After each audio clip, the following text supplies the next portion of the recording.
top stories. Get the news before it's history in the morning.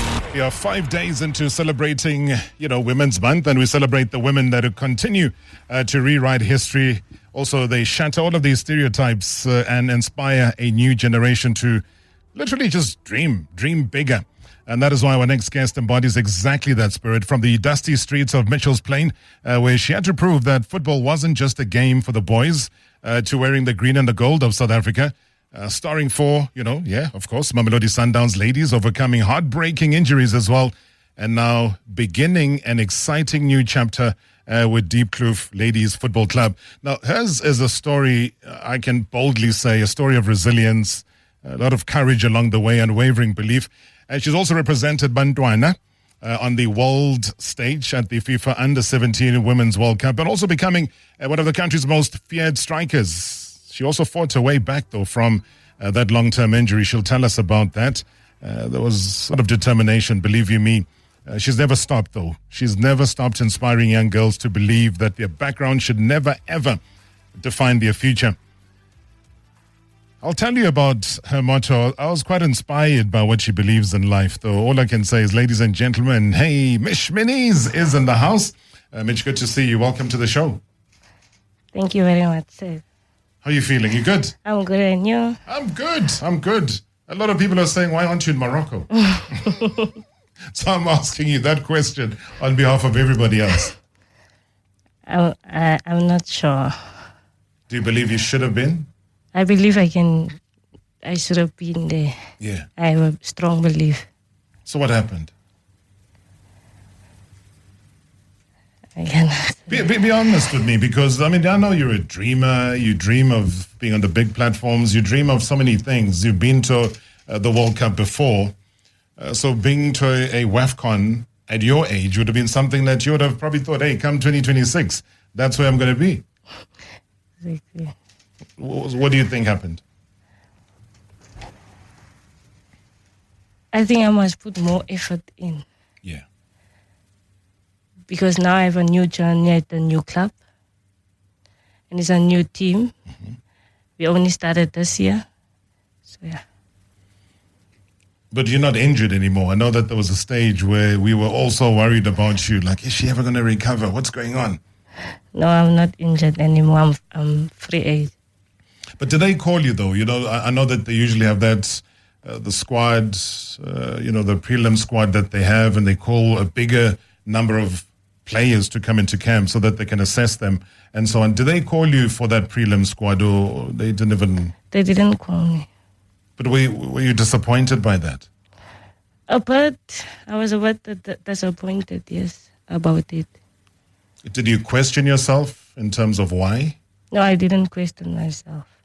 Did you speak to anybody? Because I know the minute I put up the e-card or the poster to say that you're coming onto the show, one of the first people to react was your former coach at Sundowns, Jerry Shabalala.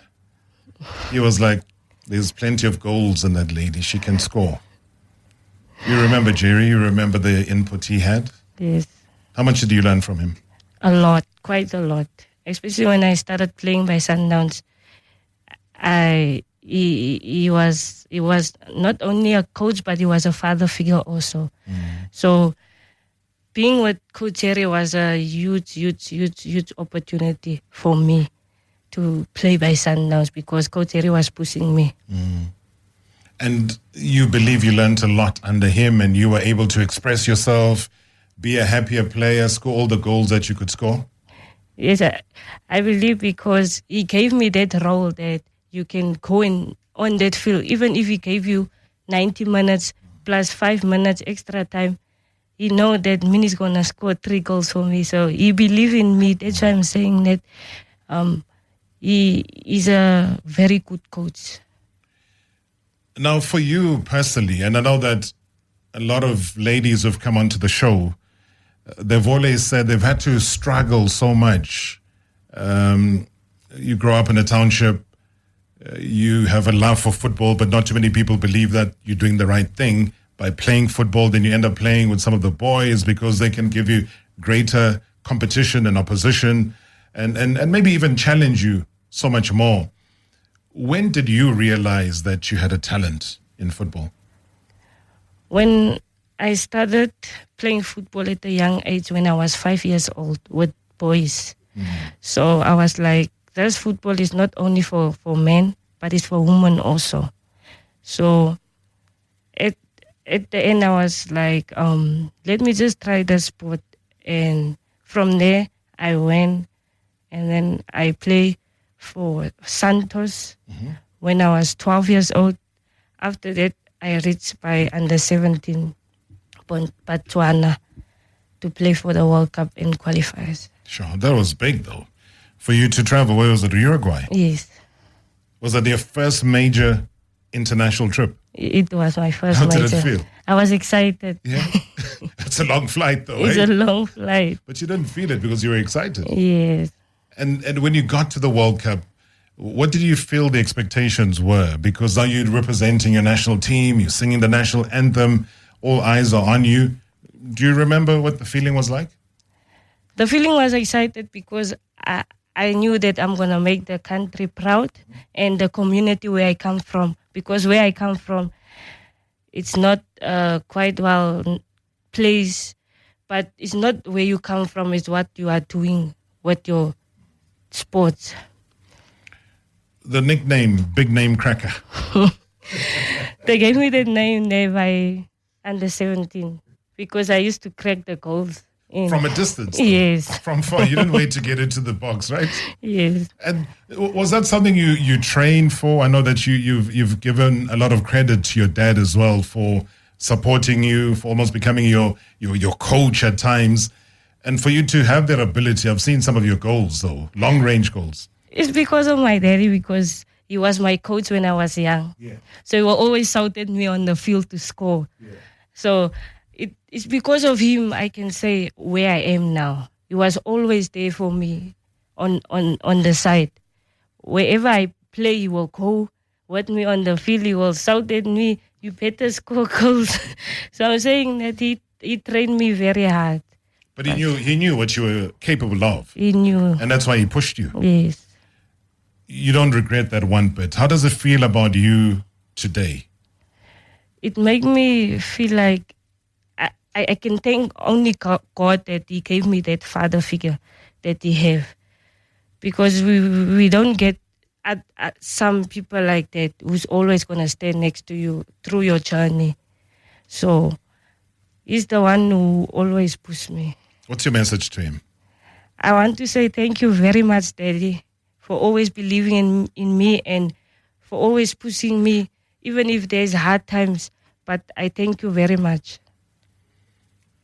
What does he say and what did he say would be your ultimate goal? Where did he visualize you playing in the world? I mean, you see some of the Banyana players, you see, Tembi's out there in Mexico. You see Linda is in Scotland. There's also, I think, Bongas in Denmark and so on. So all these players are scattered around. You've seen Jermaine Seposino is still in Mexico even right now. She continues to play there. What is your dream? My dream is to play overseas. Any specific country? And any country. Any team? Any team. My dream is to play overseas. Finished. And what is your motto in life? Because you're a deep thinker. Huh? Somebody whispered in my ear that there's a certain motto that you live by. What is that? I just want to show the people that there's a girl out there who are hungry for football and who always push even through the hard times. So is that why you believe in against all odds? Yes. All the time? All the time. Hey, where did you get that? That's deep thinking. Was that also from your father? No, it's from me. It's from you? Yes.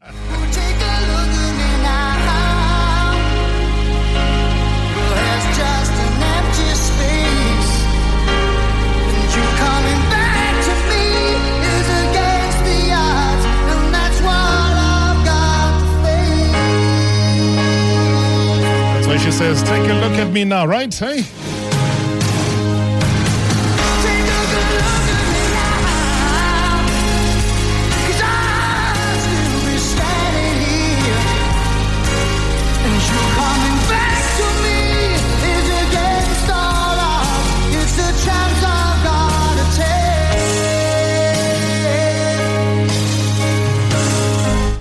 inspiration right there, hey? How do you feel? This song's going to be one of yours that I'm going to put in your playlist. Okay. I'm going to go grab your phone and I'm going to put it there, even without your permission. Is that okay? It's fine. But then, I mean, was there ever a moment, and I want you to answer this when you come back from the break, when you ever thought about walking away from the game itself? Was there a moment where you almost felt defeated, or have you always been inspired? So hold on to that question. I want to get it from you when you come back from the break. Ladies and gentlemen, I see some of your voice notes asking some very important questions to my superstar here in the studio tonight, Miché Minnies. 947. Miché Minnies is my guest, playing for Diepkloof Ladies Football Club. What a great talent. And I see on social media a lot of you are reliving some of the moments that you've seen her perform in. And yes, some of the voice notes. Hey, Uncle Rob and Jebron in studio. I hope that you're good. I'm all the way in Eswatini. Miché Minnies, you are an incredible, young, talented footballer. For what you do in football, continue what you do. I would have loved to see you part of the camp in regards to AFCON 2026, but I do believe that moving forward, there's more doors opening for you. Love, Mal. All the way in Eswatini, Swaziland. Hey, people listening to you, they love you and they want to see the best in you. I mean, based on what that voice note says, you haven't given up hope. And that's what I was saying to you before the break, was there ever a moment where you felt like you want to walk away from the game itself? I can say there was a moment that I felt like that, but I told myself that I'm still young. I can still push. That is why I came back this year, and I'm still pushing. Who were some of your football idols when you were growing up, when you were younger? Who did you admire? To be honest, I don't have anyone. My idol is me. You are your own idol. I love that, though, because you can only idolize the person that you know. And I mean, we were just talking off air, and we were speaking about how when people started to get to know about you, and I think there was an article that was written in one of the newspapers, and they said, she looks like Ronaldinho's daughter, and they were likening you to him because of your appearance. How did you take it? For me, when I see the pictures, we look alike, like really. And for me to say it, he inspired me because he's a very, very good player. He's a very, very good footballer. So I'm excited, even if he's not my daddy, but still, I love the way he was playing. He was a great player. I mean, for a player to have been a World Cup winner, to have won the Ballon d'Or, to have won the UEFA Champions League, to have been the FIFA Player of the Year, to gazillion things that he won in his career, and also to play football with that little, what do you call it? Ponytail. The little ponytail there. But enjoy, the game and show us his skill and make the ball talk on his body and everything else. Do you feel that you have the same level of expression with the ball? Do the coaches give you that opportunity to express yourself? They give me the opportunity to express myself. I feel like it's similar to him when I play football. Have you watched the documentary? No, I didn't. Not yet. Hey, I must speak to David, hey? Why are they locking you out there of Netflix? They need to open the channel there for you to watch. But having moved and you've tasted what Sundowns is like, now with Diepkloof Ladies, what would you say is the biggest difference in playing for them? I'm in a new environment. I'm with new people, good people, with a young team who have talent, players who have talent. So for me, I feel happy and excited to be with them, with the new team. And they welcome you, and it's all like a family. They are a family. They welcome me very, very nice. All right, so a lot of people that are watching on the YouTube channel, and you can post your comments there. And if you think she's lying or I'm lying, you can have a look on the YouTube channel.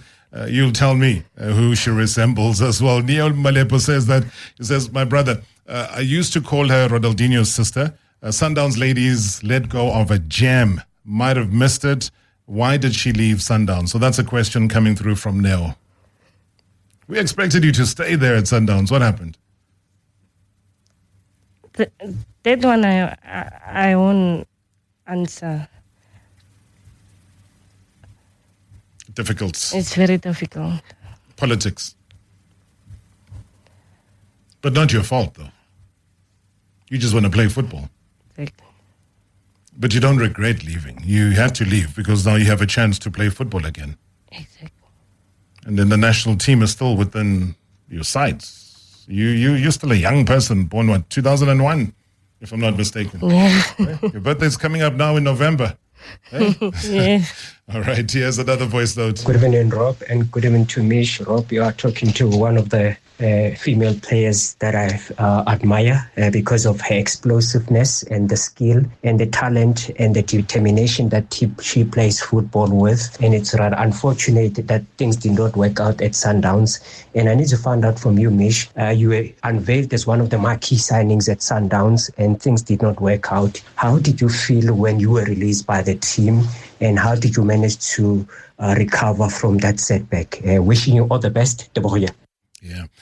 I suppose a lot of people will be interested. I know that you don't want to talk about it, but how do you feel having moved out of that environment at Sundowns? Because Tebogo's right. You were seen as one of the marquee players and signings when they brought you along there, but now you're no longer there. What's the feeling? For me, the feeling, I'm excited because I'm still young. And there's a lot of opportunity for me outside. So I'm happy where I am now, and I'm excited because I know there's a lot of things that's going to come my way. And they will, though. You can't be as talented as you and things don't work out. Because I kind of go back to the very same 2018 when you represented South Africa at the World Cup in Uruguay. And that precluded a season now where I think it was 2021-22, where you scored 22 goals in the league. And you were the second top goal scorer then, only shading by 2 goals. Was the top goal scorer was your teammate, and she had scored 24. And, I mean, Boitumelo Rabale is somebody that I also admire in terms of how she plays.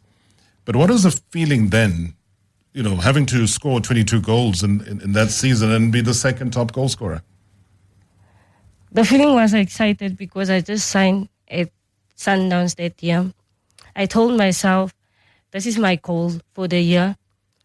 I want to have maybe say 25 goals, but it didn't happen. But I was still happy with the 24 goals because it's not easy to come in a team, and when you are new, you don't show yourself. So I'm happy that I saw myself. And what an achievement, because with football, there are those highs that you get, and then there's also the lows. And one of the lowest lows that you can ever think of is what every football player dreads, which is to be injured. And you had to go through that period where you were injured. We didn't know how long it was going to take. What did that period teach you? That period just teach me that I need to be strong because I'm still young. I can still come back, even though it's hard.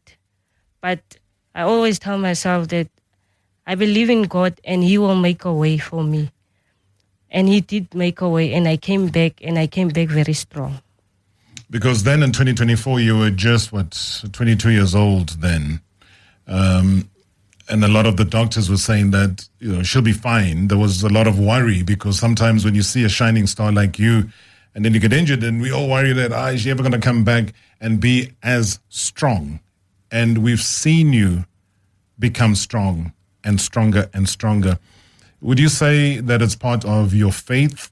Because you do mention and attribute God for a lot of your success.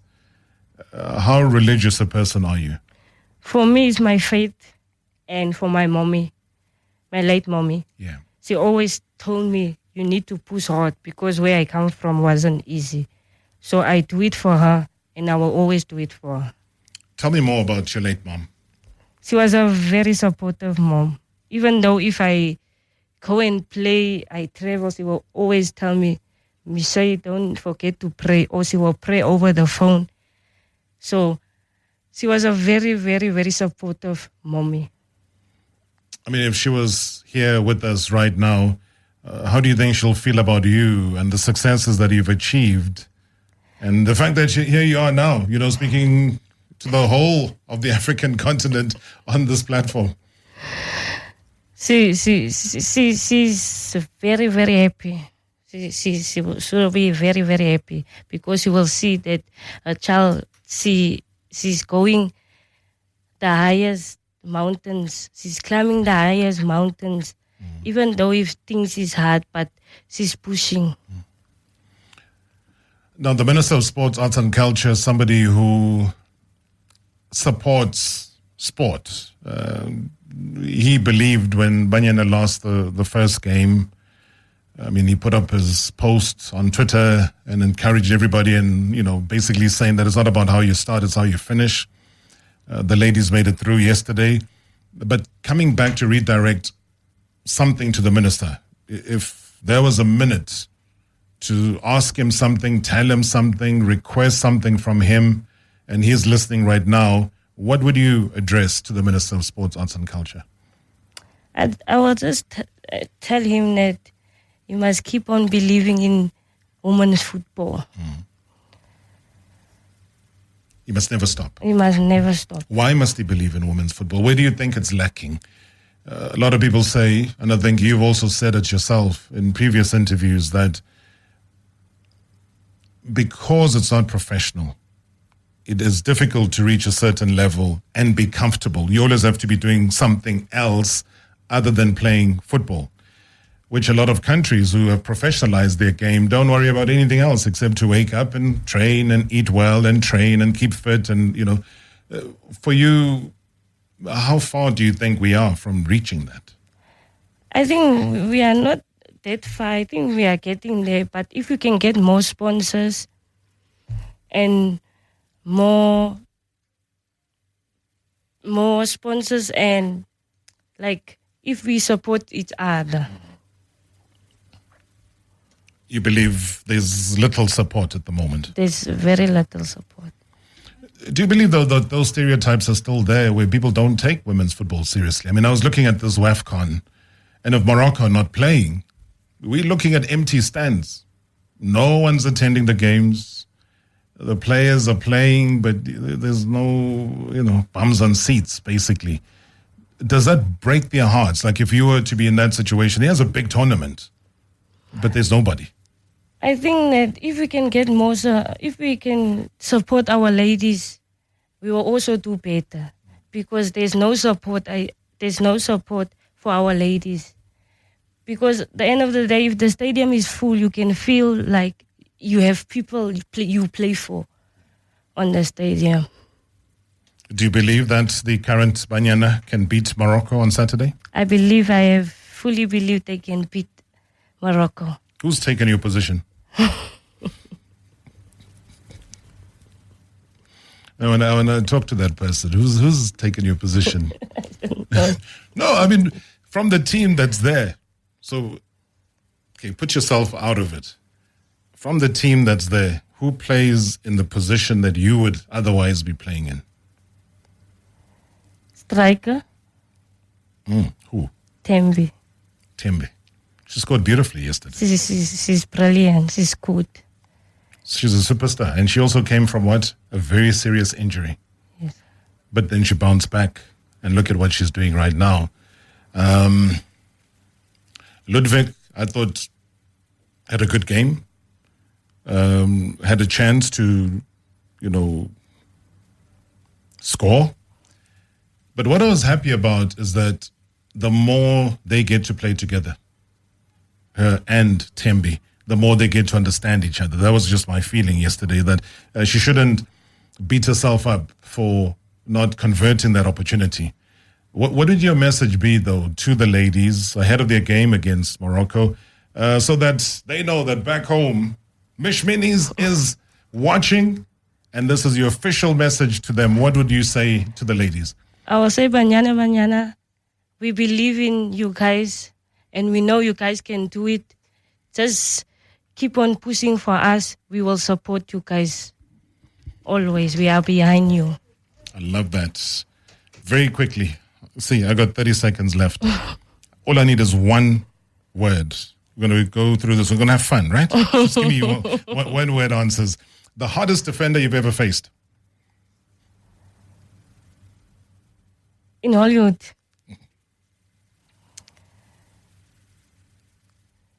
There's quite a lot. One. Give me one. Give me one that when you see her, you're like, oh my God, what's going on? Fikile Magama. Favorite stadium to play in?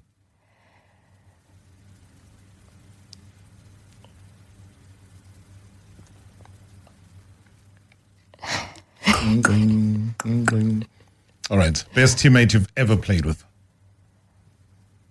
Rabale. One word to describe your football journey? The girl who never give up. One dream you refuse to give up on?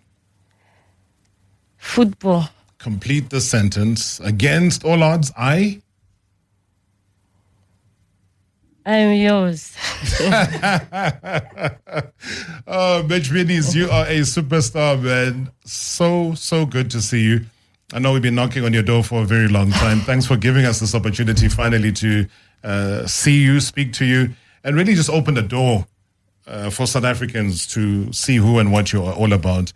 I believe in what you have, and I think a lot of people believe in what you do have and what God has given you as far as talent is concerned. Never give up on that. You have our support.